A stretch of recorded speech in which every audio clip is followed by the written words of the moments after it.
I think we had a, I don't know. I think my server, if we're back, I'm really sorry that I lost you.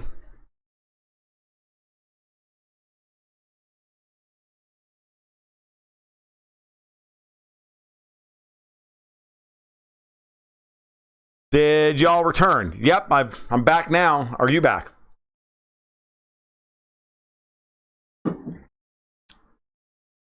Something puked. I don't know what happened because I've got nothing running here. And I'm home by myself, so it's not like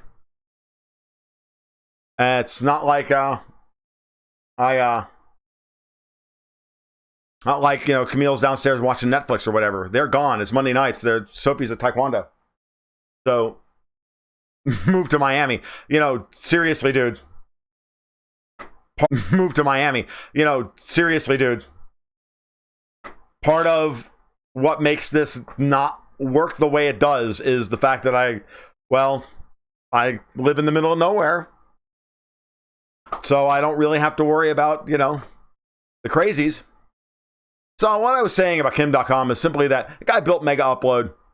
If he wants to get involved with this, if he wants to go after these people, he wants to get serious with his life and get and give us a hand, I'm all for it. I want to see. I want everybody involved in this that can be. So. That's a good question, DevPap. So DevPap asks on why hasn't Don Jr. seeded an alt media platform by now? He knows exactly what's going on. And now I have to look at both chats, by the way, because YouTube is not coming through Restream. Oh, there it is. So, yeah, Mega Upload was a good site. It was outstanding. You have weird microwave-based bush internet, rural Ontario? Well, I have DSL. It's not great. It's 18 megabit down and, you know, and a T1 line up, but it is what it is. But I love, this, in some ways, this sucks. It's awful. It's terrible. But it's also really important that it happens. Because this is like them going nuclear. You've got to understand that these are moments of desperation. Okay? This is when they look at the system and they say, we have to get rid of this guy. We have to get rid of that guy. And I got news for you. When they get to that point, that means they're losing. It means they're losing. It's like the United States only negotiates when it's losing. They only go after guys like Alex Jones when Alex Jones is winning. And they went, and I agree, User 13, they went nuclear way too soon. Way too soon. Oh my God, I couldn't know what to do with 150 meg download. It would be awesome. 93 up. I know. My friend in South Florida has bandwidth like that. I'm like, that's more bandwidth than my entire neighborhood has. So that'll give you an idea of how small my neighborhood is. Nimnoga. Quote a little Russian at you. All right. So they go nuclear like this. This is a good thing. The cable news networks don't have ratings numbers. At any one time, there's maybe 200,000 people watching CNN. I want you to understand that. And if it wasn't for airports, that number would be 50,000. They're not watching this shit. In my video today, I grabbed the subscriber count for CNN and Alex Jones. CNN's at 4.2 million. Alex Jones is at 2.8. And then if you look at the number of views per video, Alex Jones has far bigger view numbers, viewerage, and retention of that audience than CNN does. Hello, Pray for Mojo. How are you? Greetings from North Florida. I will not try and do a bad Irish accent to say good morning, but I do like Gaelic Storm. if they're kind of fake Irish music. So, there it is. Okay, so welcome, chat, do whatever you want. We're good. So what's happening here is actually really quite great because they're going to go for the free speech jugular right now. Because that tells you how desperate they are, that they need to win the midterm elections. Okay? They need to win the midterm elections. They have to keep Trump from getting a real majority in the Senate. That's why Lindsey Graham is trying to push through a sanctions bill, which forces Trump to go through a 2/3 majority Senate vote to pull out of NATO, even though that's unconstitutional because the president has, this is for 230 years. The Supreme Court has always sided with the president has the right to make to break a treaty.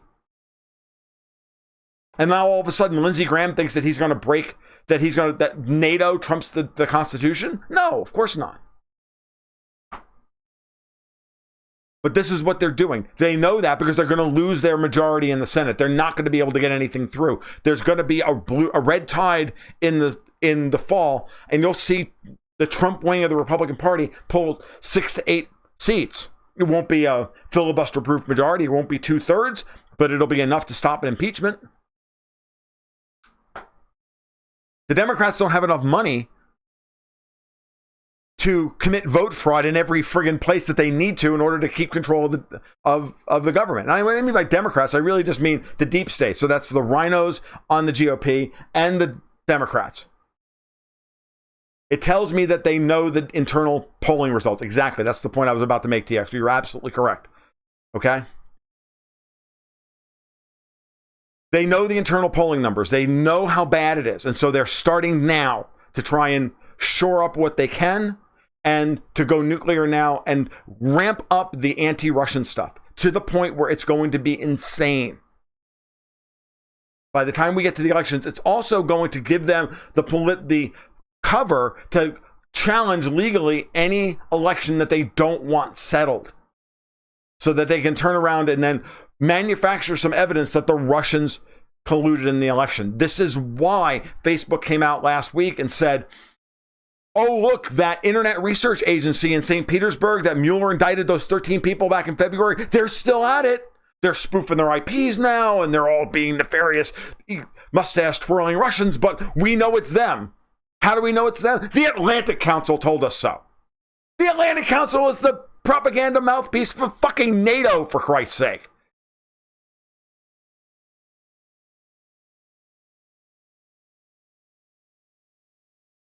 No, North on 60, the anti-Russian stuff is not insane yet. If you think that they have gone insane, we haven't even gotten to Plaid yet. They've gone Plaid. This is why MI6 came out today and said, we're going to, effectively, as MI6, it's the British government, we're issuing indictments for those that we suspect in the Skripal poisoning. What, Christopher Steele?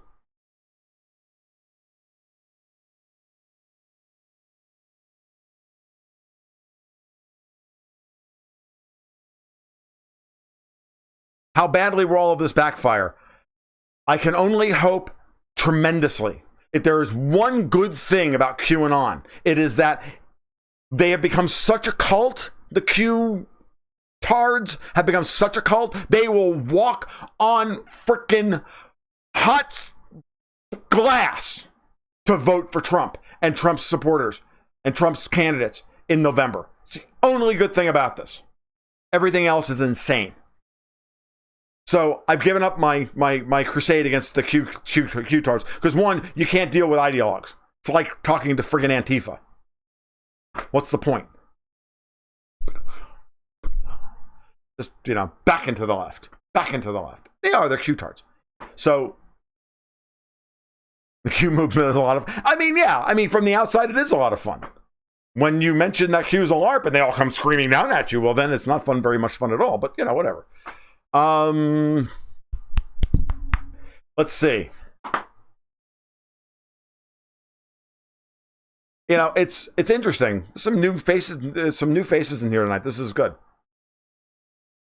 So this is why Browder and company are going to ratchet up the anti-Russian hysteria. This is why there's a new sanctions bill on the floor of the Senate. This is why there's another group within Congress that's pushing to force Trump to sanction all companies involved in building the Nord Stream 2 pipeline. This is what they're going to die on. This is the hill they're going to die on, Nord Stream 2. It's not going to work. Iran will eventually come to the table and negotiate with Trump. Trump will declare this a great victory, and it'll be what's he gonna get from them? Huh? What's he gonna get? He's already trashed all of American foreign policy to do, because he's on his knees sucking Bibi's dick, for Christ's sake. What's the freaking point now?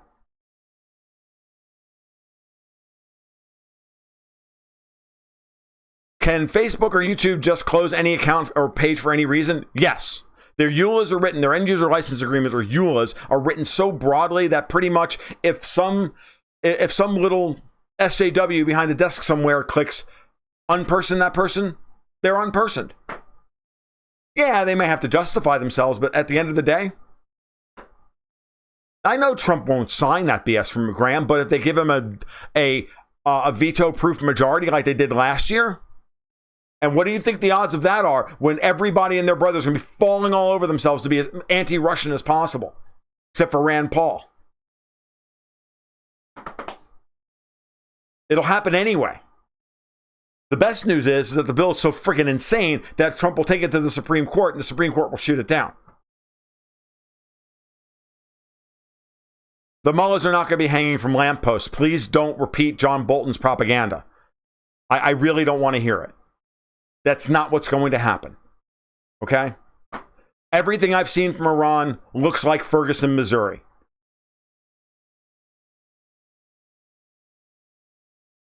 And I'm not impressed by that. No one in their right mind in America ever thought that the United States government or even the government of Ferguson, Missouri was going to fall with the protests in Ferguson, Missouri. So why would anybody think that a country as big and as diverse and as populous as Iran is going to fall because of a couple of thousand people marching in the streets in some city somewhere? I did see the tweet by the Saudi government threatening to fly an Air Canada aircraft into the CN Tower. I did. Guess what? It's not going to do anything. We're still going to support Saudi Arabians' war in Yemen. So do I. Death Pav. I'm not saying that that some of them aren't real. I'm saying that they're not critical mass. I'm saying that they're nowhere close to critical mass. Because most Iranians understand why these things are happening. And yes, it's going to be hard on them. The same thing is happening in Turkey. Okay? The same thing. Trump is sitting there saying that there's civil unrest in China over his fucking tariffs, for Christ's sake. Don't believe it. Don't buy a word you hear from these people, because words are just tactics. There's no civil unrest in China because the yuan dumped 12%. Okay? It's not happening. The last time there was real civil unrest in any substantive way in China was after the Japanese took the Senkaku declared that they owned the Senkaku Islands, and a bunch of Chinese went and threw rocks through windows of Toyota dealerships. Okay? Chinese government didn't fall then either. I mean, I'm not trying to be like obnoxious or dismissive or anything. I know that there's a lot of unhappy people in Iran. And I know that there's a significant portion of the country that wants to see the mullahs out of power, and they will go eventually, but they're not going to go this way. This has never been a path to success. The people are starving to death in fucking Venezuela, and Maduro's still in power. Okay? People are not starving to death in Iran.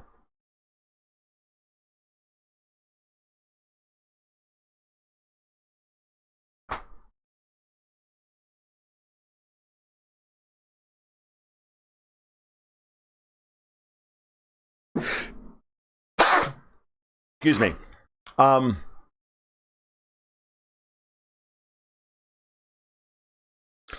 Joanne pipes up with an interesting thought. So let me read it real quick.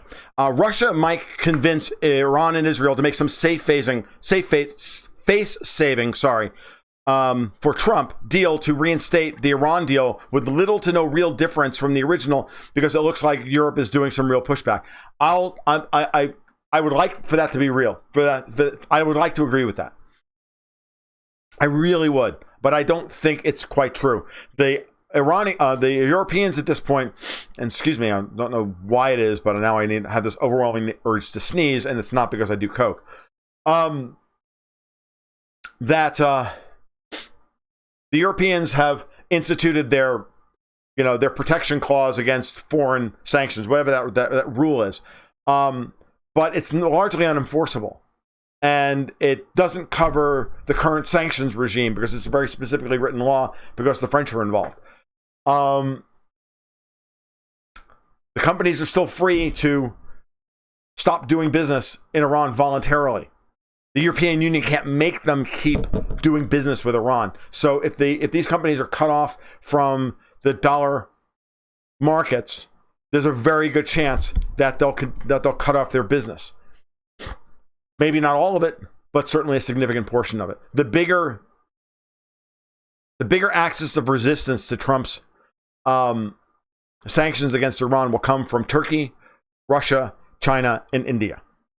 Those four countries will make up a significant portion of Iran's imports and exports. And if those things continue, certainly from the oil front, but if those things continue, then, and the Iranians begin a process to de-dollarize their economy,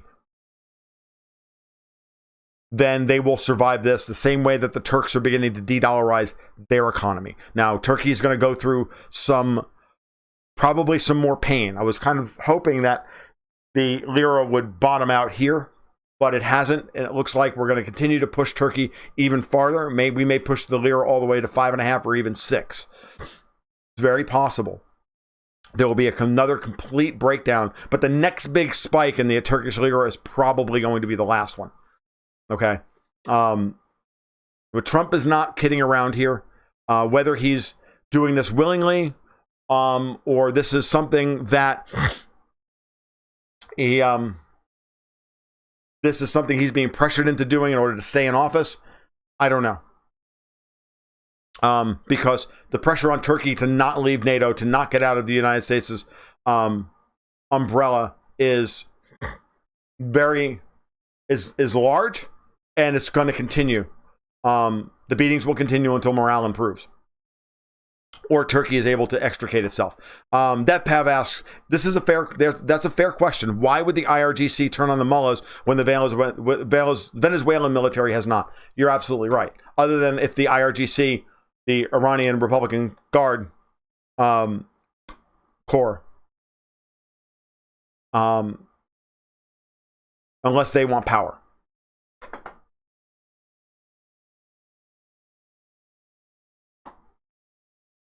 One thing I tend to forget about, this is Joanne again, is that there's a large faction of people making a lot of money from entrenched black markets, i.e. in Iranian oil, and they'll be happy to leave the Iran deal broken. Yes.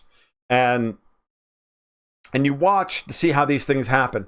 Trump is serious about trying to to put the screws and clamp down on the global financial network in order to get what he wants.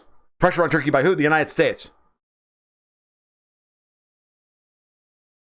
A currency like the Turkish lira does not fall as far and as fast as it has, and its sovereign bonds do not get sold as far and as fast as it has, especially given Turkey's fiscal balance, by the way, without help. So if you don't think that Soros and Goldman and the United States government are in the currency markets and in the sovereign debt markets bombing Turkish assets, while the rating agencies put out new research notes saying Turkish economy is in trouble, and then they issue a downgrade, right? The Russian debt is still rated at junk levels, guys. The Russians have a 12% debt to GDP ratio. They can pay off the entire debt of the entire country with their Forex reserves. They run a current account surplus. They run a trade surplus. If you believe the rating agencies are not political arms are not financial arms of the political whims and will of the American government, I don't know what to tell you. I don't know what to teach you at this point. Soleimani is a superstar in Iran, and he has huge support. So he's not talking about going against the mullahs yet. And every scenario we've played out that involves Iranian regime change has Soleimani taking control of the country. And I absolutely agree that that's what will happen eventually, but it's not going to happen on Trump's dime, on Trump's time schedule. It's not going to happen that the mullahs are deposed and John Bolton gets to put the Mujahideen Halkak in place, the MEK in charge. That's not going to happen. Under no circumstances is that going to happen. John Bolton will be assassinated in his sleep before that ever happens. Book that one. That's a prediction I'll make for you.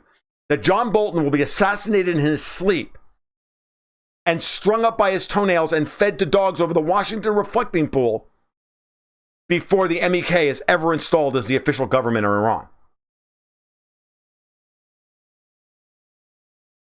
And that's the man who's advising Trump and telling him that the Iranian government is about to fall. That's the one who's seeding these stories into the media. That's all John Bolton.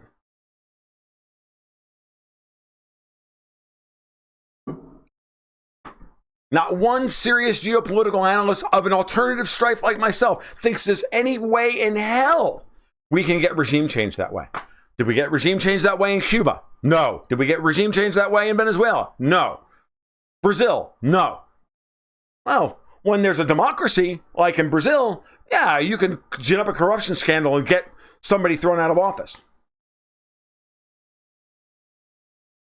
Faith, virtue, I agree with you completely. This is, I don't know if, don't think you're new. I think I've seen you before. But understand that I never argue here what I want to see. I only argue what I do see. What I want to see is the United States to start acting like a rational actor in the world. But they're not doing so.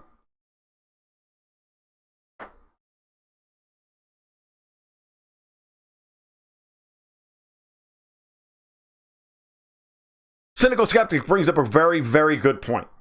Regarding Iran, couldn't European countries just override the sanctions by doing business from Russia or any other country that can resist the U.S. like China via their sister corporations? Yes, they could. But the United States is trying to a lot of the sanctions bills are written so that directly or indirectly through subsidiaries or otherwise are barred from being able to do so. And then we will bring sanctions against them. If you don't think that right now, Wintershall, OMV, Royal Dutch Shell, and the rest of them who are partners of the Nord Stream pipeline, that with Gazprom, that you don't think that they're all being watched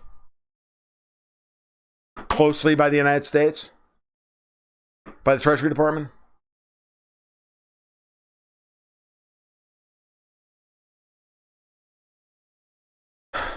Faith, virtue, I love your passion. I really do. Where the hell do we get off deciding other people's governments? It's a very good question. It's a wonderful question. It's the most important question in this entire discussion. Where the hell does YouTube get off telling us what we're allowed to see? To decide for ourselves whether Alex Jones is full of shit about Sandy Hook, which he is, or not.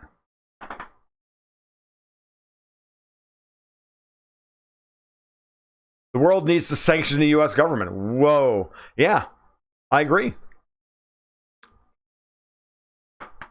That's the point. That's, by the way, and that is Bill Browder's legacy. The Magnitsky Act and all of its sisters in places like Europe and Canada and Australia and others have all adopted laws like this because now they can target companies directly and individuals directly. That's what the Magnitsky Act did. That's why Browder's so fucking evil. That's why he's probably a CIA operative. Because this shit's been in the works for 15 years.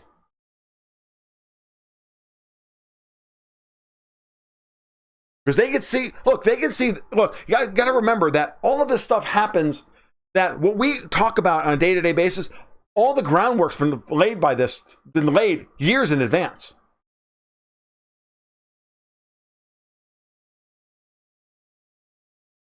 Russiagate is producing that silver lining. That's asking, with more and more people asking these very same questions. You're absolutely right, Joanne. It's happening. It's my operating thesis as to why these people are screwed in the midterm elections.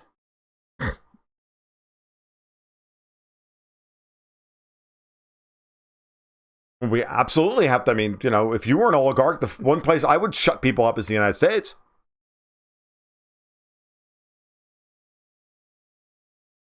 Yeah, pray for Mojo. In this crowd, I don't think you'll find anybody who likes John Bolton. John Bolton, crazy.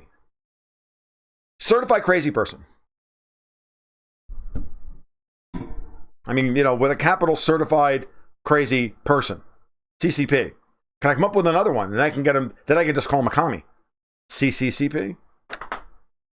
Boom. Hey, I'll be here all week. Try the shrimp platter. All right. 25 and 21's 45. So, no, at 9:45, well, 8:53. I got about 10, 12 minutes or so. So understand, that's why the Magnitsky Act is so important. That's why re-upping it last year was so important, because if the Magnitsky Act did not get re-upped as the new version of it this last year, we wouldn't be having this conversation. They wouldn't have the power to do what they're currently doing. They wouldn't be able to be threatening Iran this way, or Turkey, or the Russians, or Europe, or India, or anybody else. I don't think that Trump has tamed Bolton. I think Bolton played possum for a little while. I think the more I read about what's going on, that Bolton is very strongly giving Trump more and more bad advice about what to do. And Jared Kushner is still carrying water for Bibi Netanyahu. Now, I've seen some things also that corroborate that it might not be as bad as I think. China wanting to move into Idlib. That could have been something that they talked about months ago. The other side of this is that the other day, Avigdor Lieberman, the defense minister for Israel, did say that Syria's starting to look like it did before the civil war broke out, and that tensions are starting to relax. There's maybe a virtue signal on his part that, you know, and that on the same day we saw Iran state the terms under which they would leave Syria, which they've never talked about before. So now all of a sudden, we're starting to see people saying things that make some sense. Trump coming out and saying, I will talk to Rouhani whenever he wants to. And Rouhani came out today and said, fine, put the sword down. That's what he said. Rouhani said, I'll talk to you, put the sword down. It's a perfectly reasonable way of looking at things. There's no reason we're not supposed. Why are we at war? We have done nothing wrong. We have complied with all international agreements. We've done nothing wrong. You're the one with the fucking problem. Put the sword down and we'll talk. And I've said to you for months and months and months on end, the people that Trump is trying to run the art of the deal on, which is all based on leverage. He is trying to run this thing on people who are immune to his leverage.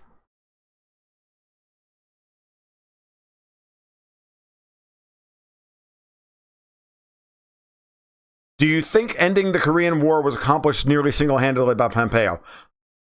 No. I think Pompeo had absolutely nothing to do with it.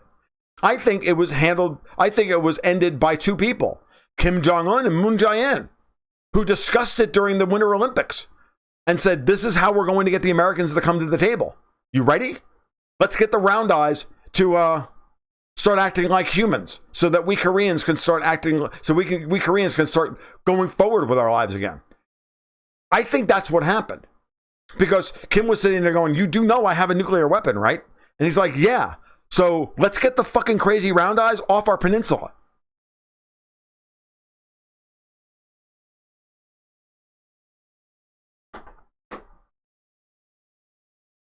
Iranians didn't crash planes into the World Trade Center. The Saudis did.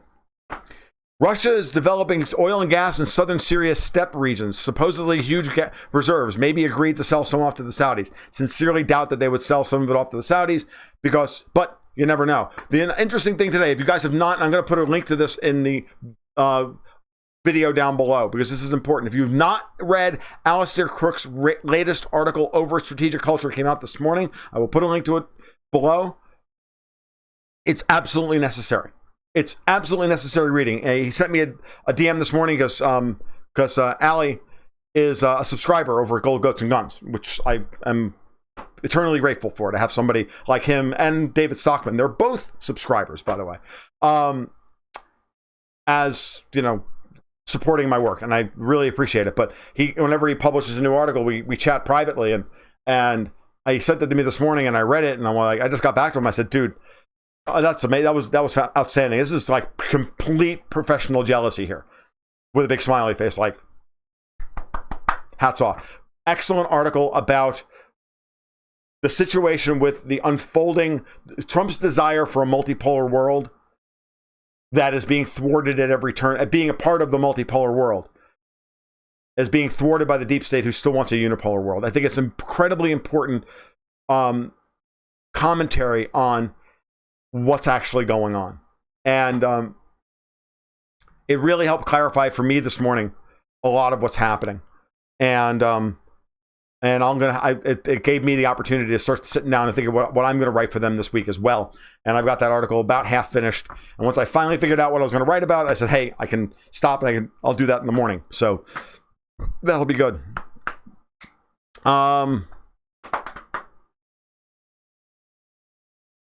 The Chinese, Thordoom says, the Chinese understand that the Muslim population they might have used against them in the future and need to weed those people out who moved to Syria to fight with ISIS. Right. And it's the same reason why part of the reason that the Russians moved into Syria, they wanted to kill all of the Chechens who were in ISIS as well. That, you know, that, what's his name? And Kadroyev in Chechnya couldn't root out. Right, those guys all left and they moved to Syria, and so to Putin, this is a twofer. He gets to kill Chechens, and he gets to kill Wahhabist head chopping lunatics. The Saudis are running out of oil and capital; they are crashing. Yes, you can read that article by Alistair Crooke. It's over at Strategic Culture Foundation. I cannot remember the name of it, but I will put a link down below. Kadyrov, that's it, right. I always say Kadyrov, but it's Kadyrov. You're right. Yes, I know. I have a very small amount of dyslexia, right? Certain letters and certain numbers get reversed, and then I always read it that way forever. So every once in a while, especially Russian names, I will butcher, and I appreciate you guys setting me straight on that. All right. Do you think Mueller's report comes out in favor of Trump? All this deep state positioning a moot point? Ooh, that's a good question, and I don't know. I don't think Mueller has anything, but that's just a guess on my part. I think if he had something, he would have come with it earlier. I mean, because he could have destroyed Trump months ago. But again, we're into that period of time where whatever Mueller comes out with will be overblown to the point of lunacy, while Dianne Feinstein gets to, you know, can still hold on to her seat, even though she's guilty of fucking espionage by having a Chinese spy as her driver for 20 years. And don't tell me she didn't know. I do love the fact that the Chinese outed that guy right before the midterm elections in order to weaken her. And I'll bet you that they were holding something over her. They were holding that over her for a long time. Or somebody was holding that over her and using that to get her to vote for certain things. That no reason in the world why that would have come out now, except for some strategic reason.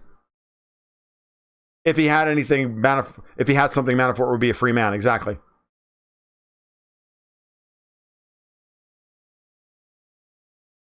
Did Trump convince the EU to replace? No, he didn't. They're still going to get Nord Stream 2. The Trans-Adriatic pipeline coming from Azerbaijan they still need, it's amazing that thing still needs money to get built, even considering the staggering amount of money that was poured into the TAP. I wrote a blog post on that last year explaining the ridiculous economics of it. And that, for 110 billion BCM pipeline coming from Azerbaijan, from the Caspian Sea, they spent like $40 billion. And the Russians and the Turks are going to spend like 10 billion to bring 69 BCMs in from the Black Sea. It's insane. Likely treasonous? Please. Talking about Feinstein, of course. So, but I think what's going on here is that, Giuseppe Conte, the Italian prime minister, and that's what the Adriatic pipeline is about. The reason I brought it up is he was in Washington last week, and he brought it up. Europe's energy demands for natural gas are going to be so high that there's going to be plenty of room for the United States to find market share with LNG in Europe. The Russians can only pipe in so much gas. They can only build so many pipelines. The idea that we need to stop Nord Stream 2 and even Turk Stream when Europe's gas needs now are not being met, and Gazprom had to pump them unbelievable amounts of gas last year. Okay? I have Gazprom in the portfolio, and I go over the earnings report every quarter, and the numbers coming out of Europe are insane. And certainly this winter, which was so freaking cold, okay, that the Brits and the Europeans were like, we need gas now. And guess who could supply it to them? The Russians could. LNG, that is. Cheniere couldn't get ships there fast enough. When a cold snap comes in, Russian LNG is a couple of days away, and the Americans' gas is weeks away. It's like the old adage about the police. When seconds count, the police are minutes away. When you're fucking freezing to death, it doesn't matter what fucking price you can get it for. You need it now.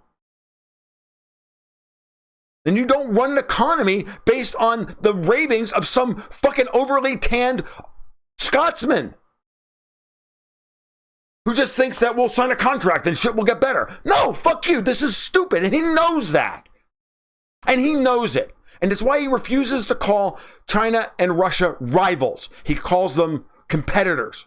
There's a reason for that, because he understands that he wants to. That was the crux of Crooke's argument this morning, is that Trump sees these guys as competitors, not geopolitical rivals for a shrinking supply of resources. That's the way the deep state sees all this. That's the way, and that's the problem.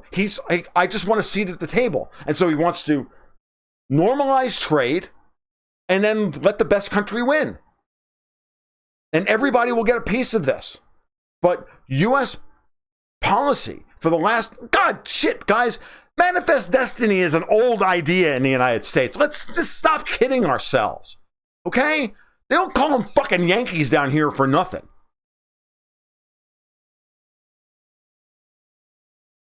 Okay? Manifest destiny is an old idea. The United States has been at war for 90% of its existence.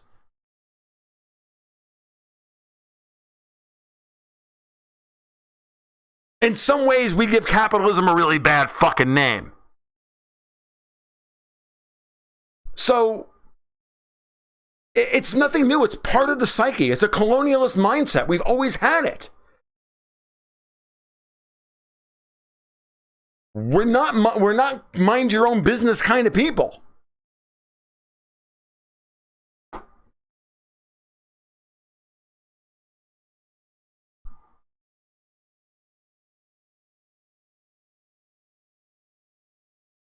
So, I mean, listen to what Trump's talking about with Europe. Is it any different than the carpetbaggers?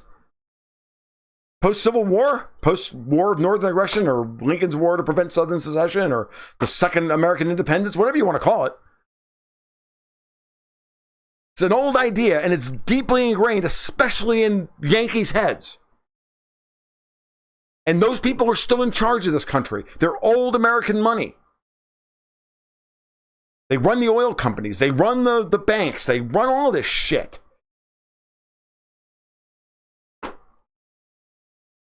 And they don't want to share. They've been in charge for hundreds of years. They don't want to share. They're not going to. So, get me wrong, I like Trump. I want to see him succeed, but I don't want to see him succeed on stupid things. He has a 17th century view on trade.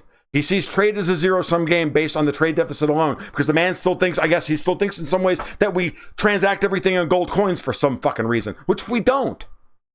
As I've explained many, many times, we export debt to liquefy global trade. We get goods in return. People pay our bills.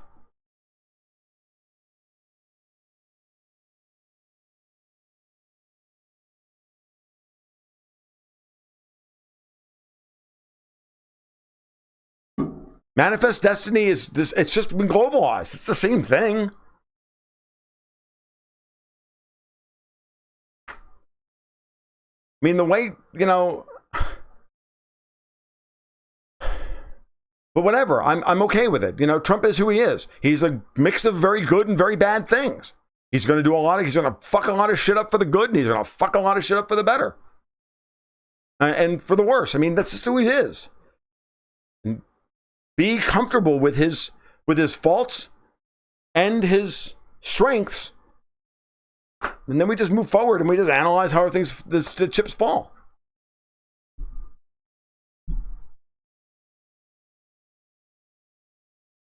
Well, global trade isn't a race to the bottom, because humans build wealth through human action, through their actions. We compound wealth by turning raw materials into things, and those things into better things, and those things into better things, and that compounds wealth. And wealth compounds at a real rate of somewhere between 1% and 2%, and everything else is fucking froth that the bankers take, that the bankers and the middlemen like Google and Facebook and the rest of them, and the banks all take the other 90% of, and then charge you interest on your real growth. At the end of the day, Donald Trump is still a boomer, with all those biases.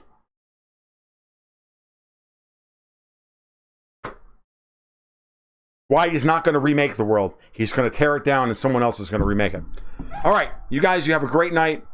It's been fun. It's been real. If you liked what you heard tonight, if you're new, please give a like and subscribe down below. Really appreciate it. Tell your friends, tell your family. And if you really liked what you liked tonight, throw me a couple of bucks a month over at Patreon. That would be fantastic. You can find the link down below. Patreon/Gold Goats and Guns. You can also find me over at goldgoatsandguns.com. My name's Tom Luongo. You guys have a very, very good evening.